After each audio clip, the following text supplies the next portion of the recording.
Hello everyone, स्वागत है दोस्तों एक बार फिर से आप सभी लोगों का हमारे इस न्यू वीडियो में। दोस्तों आज की इस वीडियो में हम बात करने वाले हैं सीआईएसएफ कांस्टेबल फायरमैन की जो प्रीवियस ईयर के क्वेश्चन पेपर पूछे गए थे और इस साल किस तरह के क्वेश्चन पेपर आएंगे। दोस्तों इस वीडियो को देखने के बाद आपके मन से जो डाउट होगा इस तरह का वो क्लियर हो जाएगा। आज के दोस्तों इस पेपर में हम बेसिकली दो सेक्शन को डेवलप करने वाले हैं, जो कि पहला है आपका रीजनिंग का और दूसरा है आपका हिंदी का। ठीक है दोस्तों, अक्सर काफ़ी सारे स्टूडेंट का डिमांड आ रही थी कि सर जो पेपर है वो हिंदी इंग्लिश दोनों में लेकर के आओ, तो मैं उन पेपर को हिंदी और इंग्लिश दोनों में लेकर के आया हूँ। आप देख सकते हो मेरा स्क्रीन के ऊपर। सबसे पहले दोस्तों बता दूं कि आपकी जो पेपर होगी यानी जो सीआईएसएफ कांस्टेबल फायरमैन का पेपर होगा, इसमें टोटल 4 सेक्शन होंगे, जिसमें कि आपका सबसे जो पहला सेक्शन होगा ये रीजनिंग का होगा। सेकेंड जो सेक्शन होगा ये आपका हिंदी या फिर इंग्लिश में से कोई एक होगा। इसके बाद जो तीसरा जो सबसे इंपॉर्टेंट सेक्शन है ये आपका मैथ का होगा और चौथा जो सेक्शन होगा ये आपका जीके जीएस का होगा। ठीक है, ध्यान रखिए। चलिए दोस्तों अब देखते हैं कि पहला क्वेश्चन क्या कह रहा है रीजनिंग का। तो सबसे पहले जो मेरे स्क्रीन के ऊपर है ये रीजनिंग का क्वेश्चन है, तो सबसे पहले हम रीजनिंग का क्वेश्चन देखेंगे। सबसे पहले दोस्तों जो क्वेश्चन है ये है कि फाइंड वन आउट। ठीक है, यानी इसमें से कोई एक वर्ड जो है इसमें से चारों में से कोई एक वर्ड जो है ये अलग है इन तीनों से। ठीक है, तो कौन सा वर्ड अलग है। सबसे पहले जो वर्ड दिया है आपका एक्सेल दिया है, माउस दिया है, डेस्कटॉप दिया है और की दिया है। तो इसमें से कौन सा एक ऐसा वर्ड है जो कि बाकी सबसे अलग है। तो दोस्तों आप जो देख रहे हो मेरा स्क्रीन के ऊपर, इनमें से जो सबसे ऑड वर्ड है ये है आपका एक्सेल, क्योंकि एक्सेल जो है एक इनपुट, ठीक है, इनपुट डिवाइस जो कि आपका एक सॉफ्टवेयर है। ठीक है, सॉफ्टवेयर है जो कि आपके कंप्यूटर के अंदर रहता है। बाकी इन तीनों को हम नेकेड आई से देख सकते हैं, माउस को भी देख सकते हैं खुली आंखों से, की को भी देख सकते हैं और डेस्कटॉप को भी देख सकते हैं। बट एक्सेल को तभी देखेंगे जब हम अपने कंप्यूटर को ऑन करेंगे, ध्यान रखिएगा। तो तीनों में से जो सही जवाब हो जाएगा ये हो जाएगा ऑप्शन ए एक्सेल। ठीक है, इसके बाद है क्वेश्चन नंबर 22। क्वेश्चन नंबर 22 कह रहा है कि find out from the given option which is different. ठीक है, दिए गए विकल्पों में से असंगत का चयन करना है। ठीक, इसी तरह का क्वेश्चन है। आपके ऑप्शन दिए गए हैं, ऑप्शन ए है नागा, ऑप्शन बी है भील, ऑप्शन सी है गारो और ऑप्शन डी है ब्राह्मण। तो दोस्तों इसमें तो ज़्यादा कन्फ्यूजन नहीं होना चाहिए, क्योंकि ब्राह्मण जो है एक तरह से कहे तो हम ये आपका जनरल कास्ट हो गया, और बाकी ये जो आप देख रहे हो नागा, गारो और भील, ये आपके ट्राइब्स हो गए। ठीक है, ट्राइब्स यानी जनजाति जो कि आदिवासी हैं, ये आपके हो गए गारो, नागा और भील। ठीक है, तो इसका जो सही जवाब हो जाएगा ये हो जाएगा ऑप्शन डी। इसके बाद है क्वेश्चन नंबर 23। क्वेश्चन नंबर 23 कह रहा है कि देवेंदु बारुआ का संबंध किस खेल से है। ठीक है, देवेंदु बारुआ दोस्तों एक प्लेयर हैं, इनका संबंध किस खेल से है। आपके ऑप्शन भी दिए गए हैं, ऑप्शन ए है शतरंज, ऑप्शन बी है फुटबॉल, ऑप्शन सी है क्रिकेट और ऑप्शन डी है शूटिंग। तो इस क्वेश्चन का दोस्तों आप गूगल से सर्च करके मुझे कमेंट सेक्शन में दोगे। आपके लिए एक और क्वेश्चन मैं पूछता हूँ कि रावलपिंडी एक्सप्रेस, ठीक है, रावलपिंडी एक्सप्रेस के नाम से किस खिलाड़ी को जाना जाता है। रावलपिंडी एक्सप्रेस के नाम से जानने जाने वाला खिलाड़ी का नाम क्या है, आप मुझे ये भी कमेंट सेक्शन में बताओगे। इसके बाद है क्वेश्चन नंबर 24। क्वेश्चन नंबर 24 कह रहा है कि इन आकृति में से ऐसी कौन सी आकृति है जो कि इसका आंसर यानी अपोजिट, ठीक है, फिगर फाउंड करती है। यानी इस क्वेश्चन में आपको बताना है कि इनमें से जो ये फिगर आप देख रहे हो मेरे स्क्रीन के ऊपर, इस फिगर की ऐसी कौन सी आकृति है जो कि मेल खाती है इस वाले फिगर से, इन चारों में से। तो सबसे पहले अगर आप इस चीज़ को देखोगे तो आपका ऑप्शन सीधे सीधे मिल जाएगा, क्योंकि आप ये जो एरो देख रहे हो, एरो बस इसमें मौजूद है, बाकी ये किसी में एरो नहीं है। तो दोस्तों ऑप्शन सी जो हो जाएगा बिल्कुल सही ऑप्शन हो जाएगा, आप इस चीज़ को चेक कर सकते हो। ठीक है, इसके बाद है क्वेश्चन नंबर 25।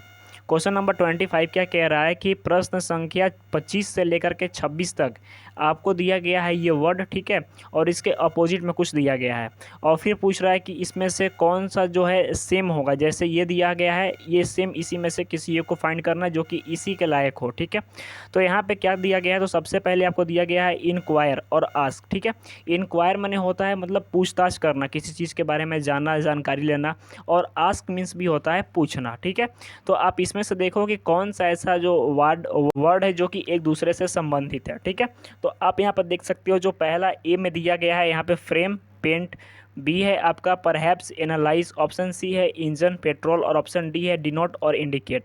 तो दोस्तों इसमें से जो सही जवाब हो जाएगा ये हो जाएगा आपका डिनोट और इंडिकेट। डिनोट करना मीन्स कि किसी चीज़ को रेखांकित करना, ठीक है। रेखांकित करना मीन्स कि चिन्हित करना कि हाँ भाई ये वही वस्तु है, और इंडिकेट करने का भी मतलब जो होता है वो सेम होता है। तो इसका जो सही जवाब हो जाएगा ये हो जाएगा ऑप्शन डी। इसके बाद क्वेश्चन नंबर 26। क्वेश्चन नंबर 26 कह रहा है कि फेरी का संबंध जिस तरह से बोट से है इसी तरह से इनमें से किसका संबंध जो है सही है। तो फेरी दोस्तों होता है एक तरह से कहे तो जैसे सीप होती है ना, छोटी छोटी सीप, ठीक है, सीप SHIP, सीप यानी भेड़ वाली सीप नहीं, सीप जो कि पानी में चलती है, ठीक इसी तरह से बोट का संबंधित है। तो आपका इसमें से गोंडोला एयरक्राफ्ट से संबंधित है, लॉज आपका स्लीप से संबंधित है, रेजिडेंस आपका मैन से संबंधित है, और हैबिचुअल आपके होम से संबंधित है। तो इसमें से कौन सा आपका सही ऑप्शन हो जाएगा। तो दोस्तों जिस तरह से आपकी फेरी बोट से संबंधित है, ठीक इसी तरह से आपका जो ये लॉज हो गया, सॉरी रेसिडेंस हो गया, ये मैन से संबंधित है। रेसिडेंस क्या है। इसके बाद दोस्तों आपका क्वेश्चन नंबर 27। क्वेश्चन नंबर 27 क्या कह रहा है कि क्वेश्चन नंबर 27 से लेकर के 30 तक जो क्वेश्चन है ये ठीक उल्टा पलटा है, ठीक है। आप एक तरह से देखो तो जो क्वेश्चन नंबर 27 है इसमें एक वर्ड है न्यूमरल, ठीक है। न्यूमरल जो है यहाँ पे उल्टा करके लिखा हुआ है, मीन्स कि इसके जो वर्ड हैं इधर उधर उल्टे पलटे हुए हैं। तो ठीक इसी तरह से अलजेब्रा का क्या होगा। तो सबसे पहले आप जब इस वर्ड को ध्यान से देखोगे तो दोस्तों ये आपके जो होते हैं स्कोरिंग क्वेश्चन होते हैं, यानी आपके एग्जामिनेशन में स्कोर बूस्टअप करने में हेल्प करते हैं। तो सबसे पहले जो न्यूमरल है आप देख सकते हो कि जो एन लिखा हुआ है यहाँ पे लास्ट में आ गया है, तो ए जो होगा यहाँ पे लास्ट में आ जाएगा। तो सबसे लास्ट में ए किस में है, तो बी को छोड़ करके बाकी सब में ए है, ध्यान दीजिएगा आप। ए में भी है, सी में भी है और डी में भी है, ठीक है। इसके बाद अब दूसरा वर्ड को देखो यू को, तो यू कहाँ पे आ गया है, आपके फर्स्ट लेटर में आ गया है। तो एल को हम क्या करेंगे, डाल देंगे फर्स्ट लेटर में, तो एल सबसे पहले तो तीनों में है, ठीक है। अब बात कर लेते हैं इस साइड से, तो ए जो है ये आपका इसमें आ गया है किस नंबर पे, तीसरे नंबर पे। तो आपका इसमें क्या हो जाएगा कि आर क्या है, आर तीसरे नंबर पे चाहिए, तो आर इसमें भी तीसरे नंबर पे है, इसमें भी तीसरे नंबर पे है। तो आपका जो ऑप्शन ए हो जाएगा ये भी नहीं होगा, सी और डी में से कोई एक हो जाएगा, ठीक है। अब देखते हैं कि आपका लास्ट वाला डिजिट को देखना है। जैसे इसमें एम है तो ठीक है, एम किस नंबर पे है, आप देखो एम जो है यहाँ पे, एम इसमें तीसरे नंबर पे है, तो आर जो है ये तीसरे नंबर पे होना चाहिए, ठीक है। तो आर जो है आपका तीसरा नंबर पे है, बिल्कुल सही है ये। तो इसके बाद दोस्तों हम देखेंगे किसको, तो इसमें से हम देखेंगे आपके जो तीसरे नंबर पे है किसको, तो यहाँ पे जो एम दिया हुआ है, ठीक है, एम कहाँ पे है, तीसरे नंबर पे है। तो आर दोस्तों इसमें है, तो आर जो होगा तीसरे नंबर पे आ जाएगा, ठीक है, ये बिल्कुल सही हो जाएगा। तो इसके बाद आप देख सकते हो कि जो आपका इसमें से ए है, ए कौन से स्थान पे है, तो ए आपका तीसरे नंबर पे है, ठीक है। तो इसमें से जी के स्थान पे कौन सा आ जाएगा, तो जी के स्थान पे आपका आ जाएगा ये वाला ऑप्शन डी, ठीक है। तो ऑप्शन डी आपका सही हो जाएगा, ऑप्शन सी जो है ये गलत हो जाएगा, आप इस चीज़ को मिला लेना, ठीक है। इसके बाद है क्वेश्चन नंबर 28। क्वेश्चन नंबर 28 क्या कह रहा है कि BDAC यहाँ पे उल्टा दिया हुआ है उसका, तो NPMO इसके अपोजिट में क्या होगा, ठीक है। तो आप देखो कि ए जो है, ठीक है, ए के बाद आपका क्या आ जाएगा यहाँ पे, डी आ जाएगा, उस ए आ जाएगा, बी आ जाएगा, सी डी, इस तरह से दिया है, EFGH, ठीक है। तो MNOP, MNOP, ठीक है। तो सबसे पहले M, फिर N, फिर O, फिर P। तो इसी तरह से इसमें देखो PQRST, इसमें से आप मिला करके देखो कौन सा सही हो जाएगा। तो TSQP ये नहीं होगा, टी पहले नहीं आएगा। QTRS नहीं होगा ये भी। RNQRTS ये वाला शायद सही हो जाएगा, ठीक है। आप इस चीज़ को चेक कर लेना, इसको आप घर पे भी चेक कर सकते हो। इसके बाद क्वेश्चन नंबर 29। क्वेश्चन नंबर 29 भी ठीक इसी तरह का है, और क्वेश्चन नंबर 30 भी ठीक इसी तरह का है। तो आप इसको दोस्तों घर पे ये दोनों का प्रैक्टिस करोगे अपने से, और इसका जवाब जो है मुझे कमेंट सेक्शन में बताओगे। तो दोस्तों बिल्कुल इसी तरह के आपके रीजनिंग के क्वेश्चन जो है एग्जाम में पूछे जाएंगे। तो अब हम देखते हैं कि हिंदी के जो क्वेश्चन है टॉप 40 क्वेश्चन यानी 10 क्वेश्चन आपके कैसे आएंगे या फिर एग्जामिनेशन में कैसे पूछे जाएंगे। तो सबसे पहले दोस्तों जो क्वेश्चन है, क्वेश्चन नंबर 31 क्या कह रहा है, तो क्वेश्चन नंबर 31 आपका दिया हुआ है कि निम्नलिखित में से अंश में से त्रुटि किसी वाक्य में जो है त्रुटि है, ठीक है। तो किस में त्रुटि है, सबसे पहले प्रकृति की सौंदर्यता किसका मन निरहर लेती कोई त्रुटि नहीं, मीन्स कि इन वाक्यांशों में से किस अंक में त्रुटि है यानी गलती है। तो दोस्तों ये सेंटेंस दिया गया है, ठीक है, जैसे ABCD, तो इसमें से किस में गलती है, तो आपका जो ये बी हो जाएगा ना, बी में गलती है, क्योंकि प्रकृति की जो सौंदर्यता है किसका मन नहीं हर लेती। तो मीन्स कि प्रकृति की जो सौंदर्यता है यहाँ पे किस नहीं होगा, ठीक है, किस की जगह पे क्या हो जाएगा, तो प्रकृति की जो सौंदर्यता है ये हर किसी का मन जो है ये हर लेती है, ठीक है। तो यहाँ पे आपका जो बी ऑप्शन हो जाएगा ये गलत हो जाएगा। इसके बाद क्वेश्चन नंबर 32, क्वेश्चन नंबर 32 कह रहा है कि सज्जनों से मित्रता रखने से शांति मिलती है। तो इसमें कोई त्रुटि नहीं है, ये बिल्कुल सही है कि सज्जनों से अगर मित्रता रखोगे तो आपको शांति मिलेगी। इसके बाद क्वेश्चन नंबर 33, क्वेश्चन नंबर 33 क्या कह रहा है कि ज्येष्ठ का विलोम शब्द क्या है। ज्येष्ठ यानी कि बड़ा, ठीक है, ज्येष्ठ यानी होता है बड़ा, जो बड़ा होता है घर में उसको हम ज्येष्ठ कहते हैं। तो सबसे छोटे को क्या कहते हैं, तो हम अनुज कहते हैं, ध्यान रखिएगा, अनुज, ठीक है।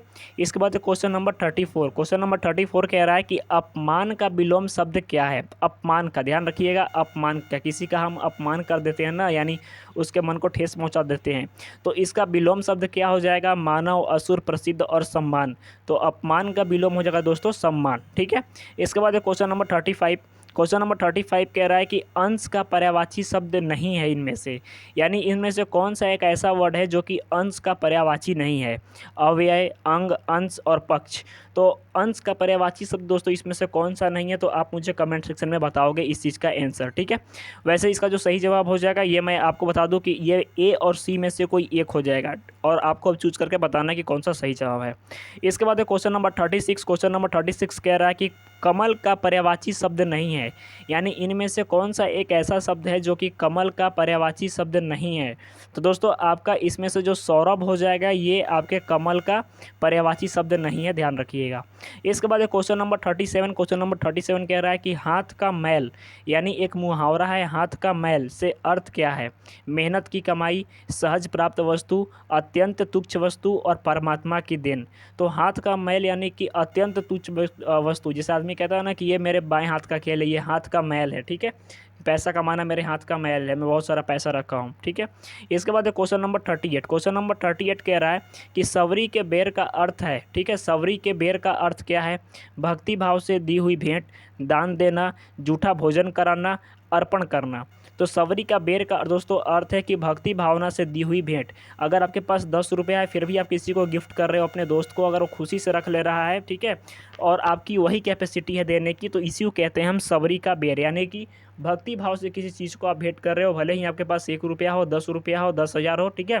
तो मीन्स कि अगर आपका जो फ्रेंड है, अगर मान के चलो कि वो बिलियनर है, उसके पास लाखों रुपए हैं और आपके पास जो कैपेसिटी है वो 10 रुपये देने की है, तो अगर आप इसको प्रेम से दे रहे हो तो आपकी ये दी हुई गिफ्ट उसके लिए सबसे इंपॉर्टेंट होगी। हालांकि अब उसको समझ में आए या ना आए उसको ऊपर डिपेंड कर रहा है, तो इसी को कहते हैं सवरी का बेर। इसके बाद क्वेश्चन नंबर 39, क्वेश्चन नंबर 39 कह रहा है कि जो जन्म से अंधा हो उसके लिए एक शब्द, यानी जो व्यक्ति जन्म से अंधा है उसके लिए एक शब्द क्या होगा। सूरदास, जन्मांध, धृतराष्ट्र और नश्वर। तो दोस्तों जो व्यक्ति जन्म से अंधा है उसे हम क्या कहेंगे, तो उसको हम कहेंगे जन्मांध, यानी वो जन्म से ही अंधा है उसको हम जन्मांध कहेंगे, ठीक है। इसके बाद क्वेश्चन नंबर 40, क्वेश्चन नंबर 40 कह रहा है कि जो देखने में प्रिय लगता है के लिए एक शब्द, यानी एक ऐसा वस्तु, व्यक्ति जिसको जो देखने में काफ़ी प्रिय लगता है, प्यारा लगता है। तो उसके आपके ऑप्शन दिए गए हैं आकर्षक, मनमोहक, प्रियदर्शी और पारलौकिक। मीन्स कि एक ऐसा वस्तु जो देखने में प्रिय लगता है उसको हम क्या कहते हैं, तो उसको हम कह सकते हैं आकर्षक, ठीक है, यानी किसी का आकर्षण का कारण बनना। मान लो कि यहाँ पे एक लेजर शो चल रहा है, क्रिकेट मैच चल रहा है, वहाँ पे धोनी सेंचुरी बना रहा है, कोहली सेंचुरी बना रहा है, तो आप उसको देख करके क्या करो, अरे वो देखने में अच्छा लग रहा है, यानी कि वो आकर्षक है, ठीक है, आपको अट्रैक्ट कर रहा है अपनी तरफ। तो दोस्तों आज की इस वीडियो में जैसा कि आपने देखा कि हमने रीजनिंग का और हिंदी का सेक्शन जो है कवर अप किया, और एक वीडियो के माध्यम से आपके मैथ के और आपके जीके का जो सेक्शन है मैं कवर अप करवा दूंगा, तो जिसके माध्यम से आपको पता चल गया होगा कि किस तरह के दोस्तों आपके क्वेश्चन एग्जाम में आने वाले हैं। और इस वीडियो के माध्यम से आई होप कि आप अपनी तैयारी को इसी लेवल का ले जाओगे और फिर आगे चल करके आप अपने एग्जामिनेशन में अच्छा प्रदर्शन कर पाओगे। तो आई होप दोस्तों की सारी जानकारी आपको समझ में आ गई होगी, और वीडियो पसंद है तो वीडियो को लाइक जरूर कीजिएगा। तो मिलते हैं दोस्तों नेक्स्ट वीडियो में, तब तक के लिए धन्यवाद, जय हिंद।